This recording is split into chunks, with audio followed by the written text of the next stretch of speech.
یا شیخ سوالی دارم. کودک در مجلس دست نده بودی، نقلی نیست، سائل را باید جواب داد. خدا میتواند هر کاری که میخواد بکنه؟ هر چه خواهد، حتی خلاف اون چه هست؟ روز و شب کنه؟ قطعا. این چیز که میپرسی حرف کودکانه. حضرت شیخ 2 علاوه بر 2 چند میشه؟ این را همه میدونن. خب من طفل بیش نیستم. میشود 4.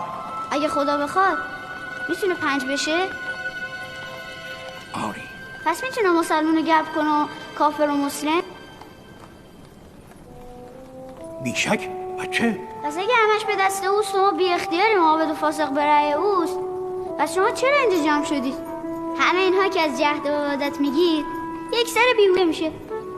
پس بهتر نیست جماعت به خونه هاشون برن و کار به خدا بسپارن؟